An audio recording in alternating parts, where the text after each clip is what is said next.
Hey guys, welcome back for our weekly live event. So, as always, we're going over real estate investing, personal finance, business questions, credit, anything you want to know regarding personal finance, I'll be happy to answer. All right, we already got one person asking to join live.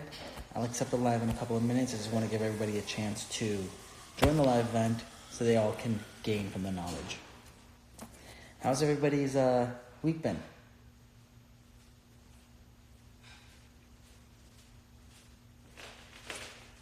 All right. What's up, Alan?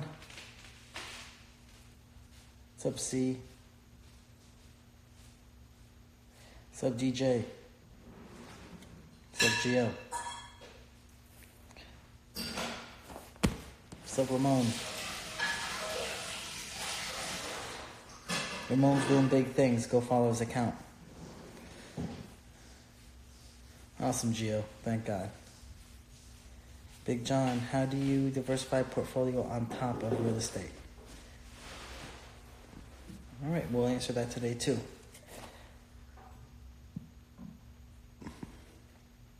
Awesome, DJ.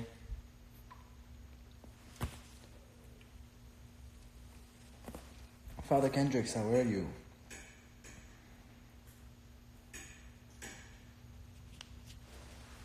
All right, I think one more minute and we'll jump on to the questions. Hope everyone had a great day. If you're in Florida, you know how crazy hot it is right now for October. It's almost, November? It's like dummy hot.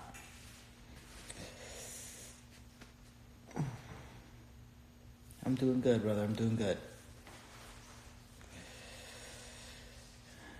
Hey, G. Pedro, 100 push-up challenge? I think I could do it.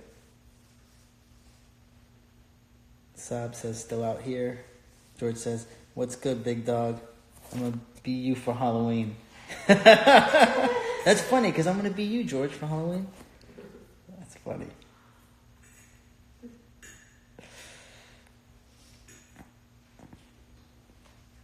Apex says, venture take back mortgages being a contractor.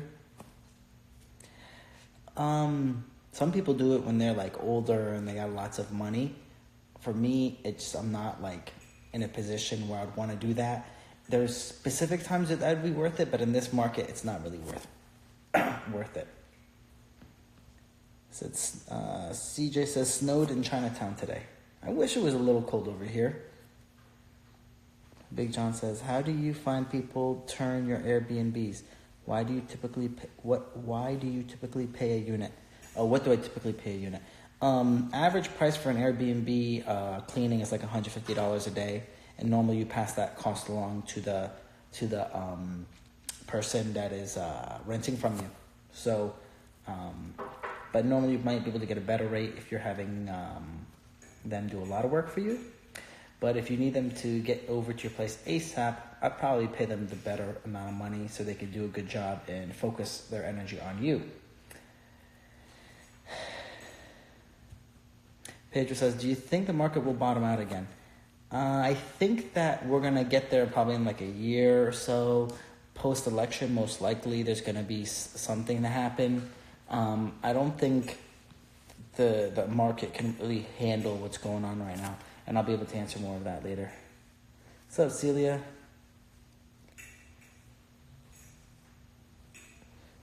All right. Ramon says, for someone looking to purchase their first multifamily investment property, how much would you advise to put towards the buy and how much towards the renovation?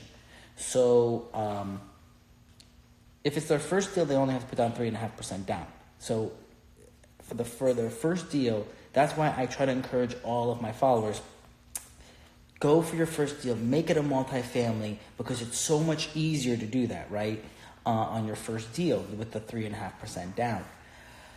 Otherwise, you're gonna have to come up with a higher amount of down payment, and So try to get those bigger deals because again, 3.5% down of $400,000 is not a lot of money. It's probably $20,000 for 400,000, including the $5,000 in closing costs. You're only looking at about $19,000. $19,000 would basically get you a $400,000 property and hopefully be like a triplex or a quadplex, right? How much would I put towards renovations? That question is a very weighted question because if you're going for renovations, the property itself, what you're purchasing for, will change based off of the location, key, and then two, based off of the renovations needed. So if it's a heavy lift, what I call a heavy lift, which is like AC, roofing, full remodel, like normally I take heavy lifts, which means I buy a property for, if I'm buying a property for like 140, I'm putting in like 70,000 into it. So I'm putting in like 50% or 35 to 50% of what I'm purchasing it for back into the property to renovate it. That's what I call a heavy lift. So when I'm doing those heavy lifts, those big renos, I put that in account into the purchase price. So renovation budget really depends on what you're buying, right? If you're not going for heavy lifts because you're not comfortable yet, you can buy something that's under market rents. So you can buy it at a good price and then basically just paint the inside, paint the outside, and put in some nice curb appeal and increase rents a few $100 and then slowly do the flooring and stuff like that. So what I would do is just account for the heavy lifts that are going to come in the next 5 years, put that into the price when you're buying it, reduce the price you're paying for it, and that's going to really help up your ROI. It gives you about 5 years to get ready to pay for those really expensive things that need to get done, but it's going to put you in a good place. By that time, you should be able to get a line of credit on the property and use a line of credit to help do that, to pay for the heavy lift that you're about to do. So that's a strategy that I did when I first started. So that's why there's not a straight answer on how much would I put towards renovations, right? The Oldsmar duplex, I bought it for 140 and I put in over 70,000 into it. The Safety Harbor project, the 9-unit, I bought it for like 920,000 and I'm putting in like 350,000 into it. So it's really depends on what your the plan. So you need to have a plan before you even get into it, right? You can't say I'm going to invest this much money. Well, you need to have a plan of what is going to be the best use of the property, what is going to best execution for the property, right? And that's going to determine how much you want to spend. So I had someone really patient ask to go live. So I'm going to jump on the live with him. Let's try that again. Okay. All right. My phone's acting funky.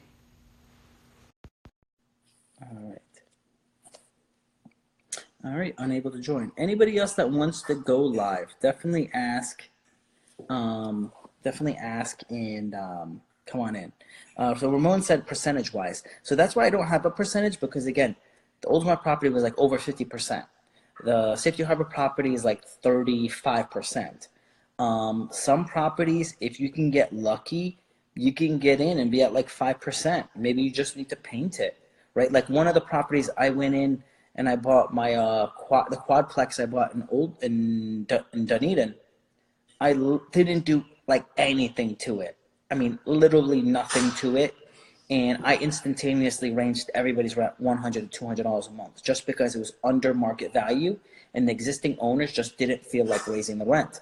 So, because they were comfortable with how things were. And I was like, okay, well, I'm going to raise them. And I'm very confident that in this market, I could find another tenant to pay them new money, a new amount of rent I wanted. And I did. And then after a while, like we would paint the inside and paint the outside or change this or change that and do a little bit of renovations that could sort of happen at the same time as a maintenance event. So it's a maintenance event happened. And during the maintenance event, I would handle this maintenance thing and then paint this thing, or handle this maintenance event and then replace a window, or replace all the windows. So I would kind of like maximize my time and my money on the thing that was going on. So I tried to add as much value as possible when I'm spending the money on the property. That wasn't the question. So NYC says, how much did you pay for your first property? And how did you earn the money to purchase the first property? Great question. So I bought my first property for $140,000. I didn't know back then you could do with like 3.5% down. I put down 20%, so it was about 30,000 plus closing costs, something like 35,000. So how did I do it? I basically hustled since I was like 11, working side jobs and flipping baseball cards, football cards, video games, like doing everything I can, clean cars, and I used to work at a barbershop, so I swept hair when I was a kid, and I mean, I did every like handyman job possible when I was younger. Like I built a sidewalk when I was like 15. I moved AC units. I moved trees. I mean, I did like a lot of different odd jobs that were very, very low income, low paying jobs, but I would work. I lived at home. I saved every penny, so it didn't matter that I was only getting paid $5, $6 an hour. I just saved all my money, and didn't really smoke, didn't drink, didn't anything like that, right? So I just saved all my money, and at that point, I wasn't really about buying games and whatever, and I bought stuff once in a while, like clothes and shoes, but not that much. So I was very conservative because I knew what my goals were. Like I wanted this. I wanted to be a very successful investor, and I focused all my money on that, and that's how I was able to save like $35,000 by the time I was 19 and put it down my first deal. Now again, you guys don't have to put that much money down on your first deal on a $140,000 place. You can buy a place for $400,000 with only $19,000 down. So I'm kind of teaching you guys what I didn't get to do, what I didn't know, so you guys can go and basically jump ahead of me and get to the next level a lot faster than it took me to get there. So I definitely want to see all you guys successful. So do watch all the videos. So this, I'm going to do a real quick thing and say, hey guys, watch all the videos, because a lot of times I get someone like DM me and they'll ask me like a super basic question like, what's investing and how do you invest in real estate and how, like stuff like that. Like, okay, obviously you didn't watch any of my videos. Like I got a lot of videos on IG and YouTube. Watch them, learn from them. Then come on the live event and ask me the questions of, okay, you said this, how do I execute on that? That is really key, because it took me 5 years to absorb everything needed to get to the comfort level where I can actually execute and be able to make it happen. So you guys need to watch them multiple times to understand, because sometimes I'll say something and what will be said will go over your head, just like it went over my head. And then after it was repeated a number of times, it was like, oh, wow, I now understand what that meant, and now I can use that information to execute to benefit myself. But great question. Growth Desire says, how would you buy your first investment property in New England? So New England the state or England the country, but either way, it doesn't matter where you are. If you have not purchased your first property, you don't own any properties, you can be an owner-occupant. So you can buy it and occupy it. And that's why you should buy multi-units, because you can live in one side and rent out the other. And then you can renovate it as you're living there and increase the value. So that is probably one of the easiest ways I would do it. That's how I did it, and that's how you guys should do it, because it's the easiest and it's the least amount of stress. It can be frustrating if you're living through a reno zone, but the frustration will pay dividends for your future and it'll make you stronger. Isaac says, what's up, bro? What's up, Isaac? What's up, Donald? All right, anyone want to go live? Anyone want to ask any questions face-to-face? Definitely do that. And I'll be able to understand your question better that way as well, so I can really give you an in-depth answer. So Pedro says, oh, let's see here. Someone requested live. Come on now. All right.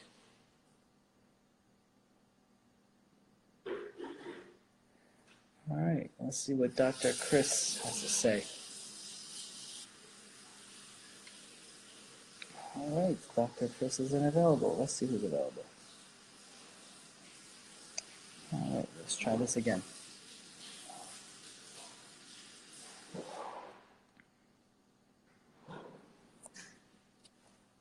I don't know if this live thing is working right now. Like I'm adding people and it's... Okay, this person isn't able to join either. Let's try this again. Hendrix. Let's see if Hendrix can join.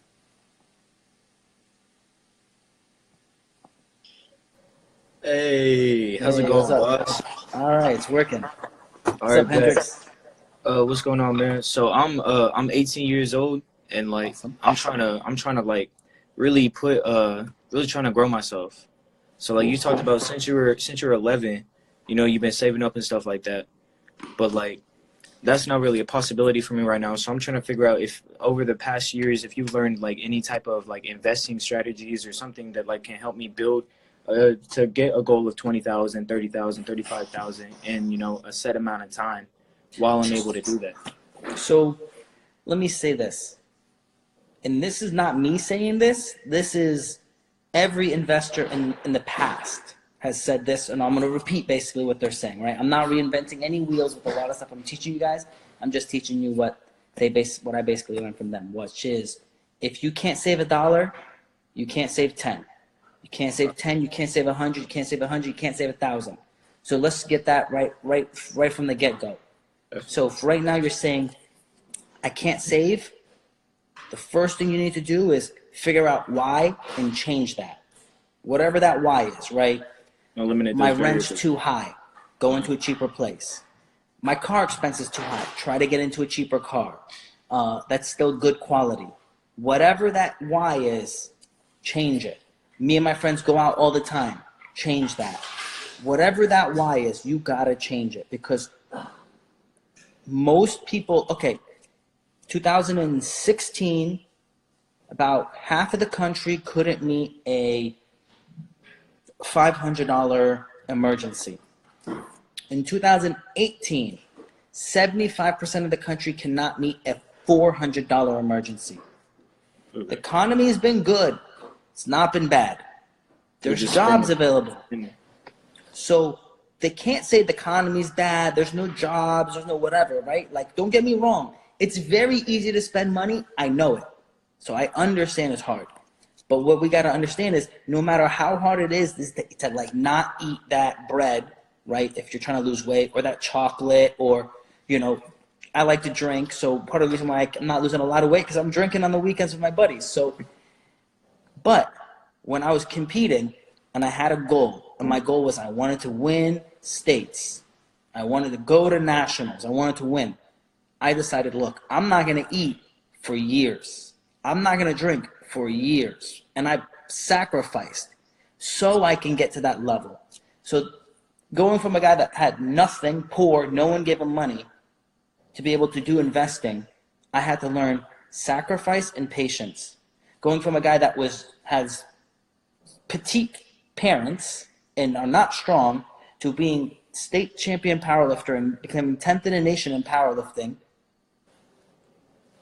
was dedication, sacrifice, and all those skills. So that skill is extremely important, right? And I don't want to diminish your second question, but I want to emphasize the importance of the first one because the better you are at the first one is only going to make the second part stronger. But if you are weak on savings, doesn't matter how much money you make in investing. Gotcha. So when I was younger, my dad said this. He said, it doesn't matter if you make $1 million, if at the end of the year you owe $1,000 in debt. And I was conservative back then too, but I was like, yeah, but at least you spent $1 million. Yeah, at least you had fun, right? Like you had some fun with it. But he wasn't saying don't make $1 million. He was saying be conservative enough to not make all this money and risk it all. And then the biggest issue is you blowing it all, right? So just because you're making a lot of money doesn't mean you should buy and spend all your money on this stuff. And this is the biggest problem. This is a psychology problem that I learned a long time ago.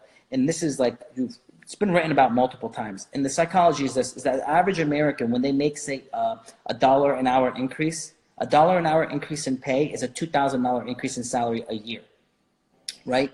So when they make that money, they make $2,000 more a year. What happens is when they spend money on food and going out to eat, they think I got $2,000 more. And when they go out to drink, I got $2,000 more. And when they're buying clothes and shoes and cars and whatever else they're buying, they think I got $2,000 more. So in reality, they made $2,000 more a year, but they spend $3,000 more. And so they're still losing. So they're actually still, they're still losing. So when the economy, what happens is our economy, how you win in this game is by understanding how our economy works. And how our economy works is it's a deflationary system where like our dollar goes down in value because we have inflation. So, and part of it is a debt cycle, and our debt helps us grow. So what happens is our debt cycle is what it is. It's a cycle.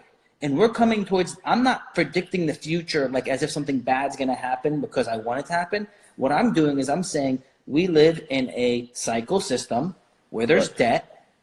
Our debt cycle is past its period, which is a normal 10-year period of time. Most people have no money despite they have jobs. Our debt is on record high. And what's going to happen is it's like a disease, right? Like you're sick. The country is going to go through a debt sickness where everyone's going to get sick. They stop giving out loans, and they're going to put the heat on, right? Your body's going to get all like heated, and it's going to try to purge all of this debt. And what's going to happen is a bunch of people are going to go bankrupt. A bunch of people are going to stop paying their mortgage. A bunch of people are going to like not pay their credit card bills. And it's going to happen. It's going to cause the economy to tank. And then I don't think the homes are going to fall like 50% like it did last time, right? I think like a 10 to 20% correction on pricing is fine. Next question people ask me is, am I going to stop buying? No, because you buy based off of your deal. You do not buy it based off the economy. So if you buy a fire deal is good in any economy basically, right? And I don't pay retail for my deals. So I'm conscious of that. I might pay money where someone's like, oh, you overpaid. But if I see there's potential value in the deal, I still buy that deal because I know I can make it greater, right? So I'm building the value of that property. So because it's higher, economy goes down, I'm still in it for less than what it's worth. Hit all those topics back to the point. You can't be ready for when things are on sale because when the economy is down, it's not down. The economy is on sale. Items are on sale. I put up a post on my story about you know what the Hulk Rolex is? The what? Hulk Rolex. It's a Rolex that has a green face. Oh yeah. Called Incredible Hulk, the Hulk Rolex, right? So I want a Hulk Rolex, and I wanted one years ago, but I didn't buy it because I was still trying to invest in different stuff. And when the economy was down, that Hulk Rolex would go for about $5,000, $4,000 used. Now, used, it's $12,000. So I showed pictures of that, and I said, I'm going to buy one for $5,000 when the market goes down again because I want one. And people are like, nah, it's not going to happen, not going to happen, whatever. I said, that's what they said last time before it tanked. And I'm going to go buy it from the people that think nothing's bad's going to happen. Because the people that think nothing's bad is going to happen is not prepared, and you're going to be able to get the fire deals because they're not ready. And okay, when they need the money, I'll have the money to give them. Right. So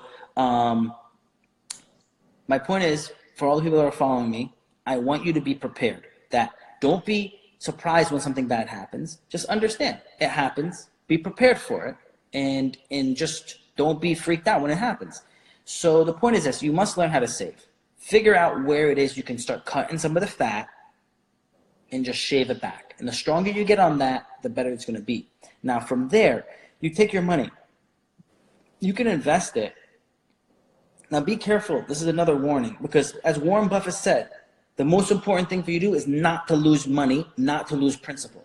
So I don't want you to worry about making a ton of money when you lose principal. I want you to save your principal. So when the market goes down, if you're investing in like stocks, it's going to go down too. Right. So that happened to me because I had a bunch of money in stocks because I was like, there's no real estate for me to buy in back in 2008 because everything was expensive. Let me put some money in stocks. I had like $40,000 in stocks. And once I found a good deal, I'll use that money and I'll put it down on a $200,000 place or something. And the market tanked and my $40,000 fell to like 20. Damn. It happens. So you can't think, because I'm like, oh, my liquidity is better there than it is in a savings account because blah, blah, blah, right? And I'm going to earn more interest. So what did I worry about? I worried about making more money, and I forgot to worry about my risk of losing money.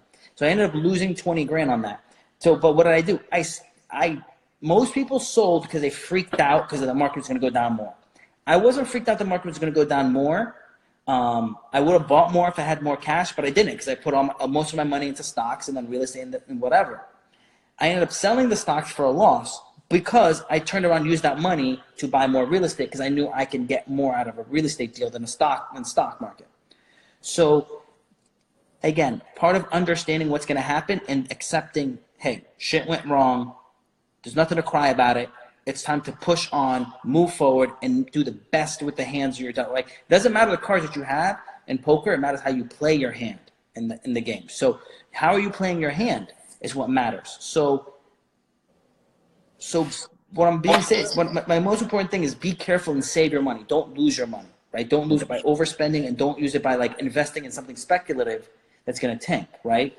Gotcha. Like, so again, you can invest in some like dividend stocks. You can invest in like a REIT on the stock market. They have REITs that are available there that What's earn you, Oh, I was gonna say, what's a REIT? a real estate investment trust. It's a company that has all of its stuff in real estate. Okay. So they own the real estate, and you own part of the company that owns all that real estate. So you get like dividends from it. The property goes up in value based off of the real estate, all that good stuff, without you actually owning the real estate yourself. So it's a way you can do it and still get yourself in the game without actually owning it yourself, but you own it as part of a group that owns the property. So this is ways where you can start saving money and letting it grow. But again, if you put $100 in and it grows like 15% a year, which is amazing, that's cool. But what's a lot easier is for you to figure out a way to save $100 a year, save $100 a month, a week, figure out where you can skim. Because if you just say, I'm not going to go out this one weekend, right? Or I'm not going to go out this weekend at all for the month, and you save $30 each time you go out, you saved $120, which is way better than the return you're going to get on investing $100. And you just make it, you go out instead of once a week, you go out once a month. And you spend that time that you're not going out, going to the gym, getting your body right, reading a book, getting your head right, and focusing on those things. So those are the kind of the tips I would say about that are more important, because again, like I'm mentioning how you can take in a $400,000 property that you're paying $19,000 for. I'm basically explaining people how they could take $19,000 and make it $120,000. And they could do it over like 2 to 3 years.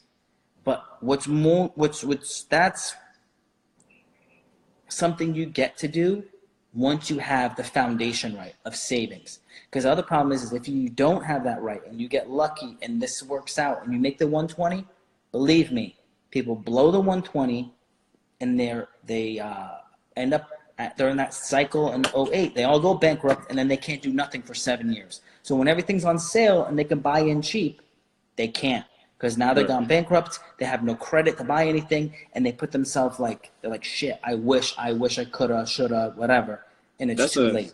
That's another thing, like credit, because like I hear a lot of people saying you don't need credit, carry cash, all of this, but it's like if I want to get into a housing market, or if really if you want to buy any type of any type of like property or like a car or anything like that, you need credit. So it's like I don't understand that. I mean, our economy is based on credit. Right. Capitalistic economy. That's just that, right? Our economy, okay, out of all the money or all of the value of everything in our economy, 3% is cash. 97% of the value is based off of the credit market. Damn. So when the credit market freezes up, not if, when it freezes up in the next few years, why the property values drop is because 97% of the value is based off of credit. So if it goes away, of course, it's not like all the cash went away. No, the credit market went away. Right, so people can't get houses. I said people can't really get houses, and pretty much that whole market gets. It's not just houses, everything. All credit basically freezes up and it dries up. So there's no one giving these loans out. So it's going to force prices down. And when it forces prices down, the people that have cash are going to be able to buy more. That's true. So why real estate is so good is because I have all these my assets in property, and that are giving me money every month. So when the credit market freezes up and people don't have money, yeah, cash is king. But the reason is because I have all these loans buying these properties that's giving me cash. Gotcha. So now I'm feeding myself with cash, and now I still have more cash to buy more deals. I gotcha. But hey, man, I really appreciate you taking the time out to answer my questions. Definitely learned a lot. So you have a good night. I'm gonna continue watching your live stream. But Sounds good. for real, appreciate you, man. You're welcome. Thanks, buddy.